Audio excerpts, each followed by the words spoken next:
oportunidade de cruzar um campo. Essa história de hoje, vamos lá para a releitura. Em julho de 1854, numa manhã, um fazendeiro chamado Wilson, que morava a 6 milhas de Selma, Alabama, estava sentado com sua esposa e um filho na varanda de sua casa. À sua frente havia um gramado com talvez 50 jardas de extensão entre a casa e a via pública, ou pista, como era chamada.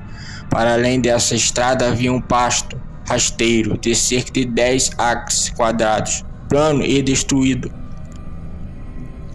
de árvores, pedras ou qualquer objeto natural ou artificial em sua superfície. Naquela época, não havia sequer um animal doméstico no campo. Em outro campo, além do pasto, uma dúzia de escravos trabalhava sob o comando de um feitor, jogando fora a ponta do charuto. O fazendeiro levantou-se e disse: "Esqueci-me de falar com Andes sobre os cavalos." Andes era o capataz.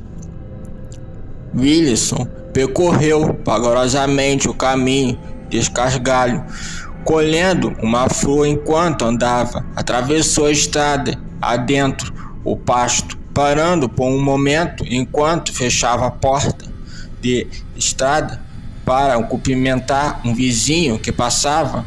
Armo Pérez. Este morava numa casa adjacente à plantação. O Sr. Eck estava numa carruagem aberta com seu filho James, um garoto de 13 anos. Depois de percorrer cerca de 200 jardas do ponto de encontro, o Sr. Eck disse ao filho: "Esqueci-me de falar com o Sr. Wilson sobre os cavalos." O Sr. Eck venderam ao Sr. Wilson alguns cavalos que deveriam ter sido entregues naquele dia, e por alguma razão que agora me foge à memória, seria convenientemente entregá-los no dia seguinte. O cocheiro foi instruído a retornar, e quando ao veículo deu a volta, Wilson foi visto pelos 3 caminhando vagarosamente pelo pasto. Naquele momento, um dos cavalos da carruagem tropeçou e quase caiu. Mal o animal recuperou-se, o menino gritou: "O pai, o que aconteceu com o Sr. Wilson?" Não é objetivo desta narrativa responder a essa pergunta. O estranho relato do Sr. Eck, prestado sob juramento no curso de um processo judicial relacionado ao espólio de Wilson, e o seguinte: a exclamação de meu filho, que me fez olhar para o local onde tinha visto o falecido. Um instante antes, contudo, ele não mais estava lá e nem era visível em lugar algum. Não posso afirmar que naquele instante fiquei muito assustado ou me dei conta da gravidade da ocorrência, embora eu a tenha considerado singular. O meu filho, porém, ficou muito espantado e continuou repetindo sua pergunta de diferentes maneiras até chegarmos ao portão.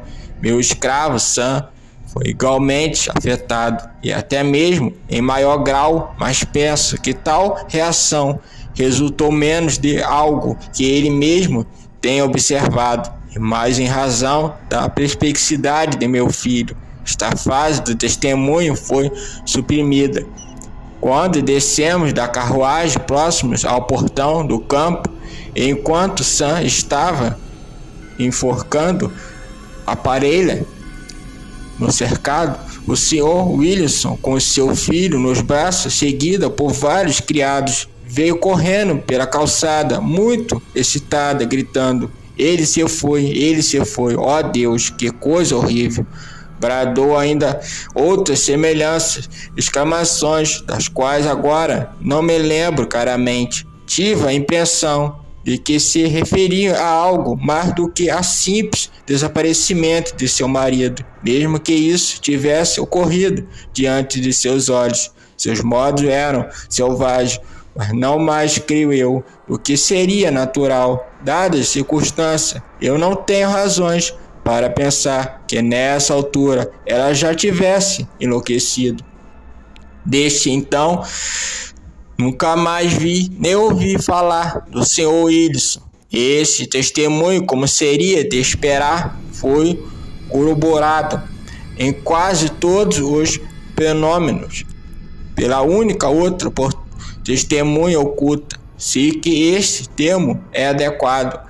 Jovem Jarvis.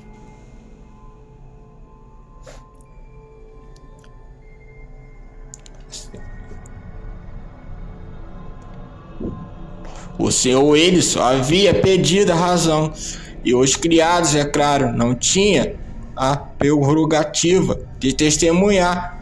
O menino James declarou inicialmente que vira o desaparecimento, mas não há nada disso em seu depoimento prestado no tribunal. Nenhum dos trabalhadores do campo que trabalhavam na seara para Wilson chegou a vê-lo, e a mais rigorosa busca realizada em toda a plantação e na região adjacente não conseguiu fornecer um indício sequer.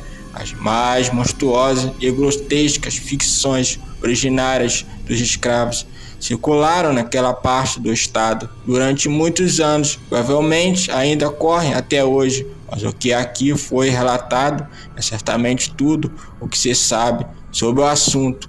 Os tribunais decidiram que Wilson estava morto e seus bens foram partilhados conforme a lei. Essa é a história de hoje, né, gente? Espero que gostem, né? História um pouco mais longa, mais interessante, né, do seu Wilson e os bens que ele foi deixado, né, conforme a lei.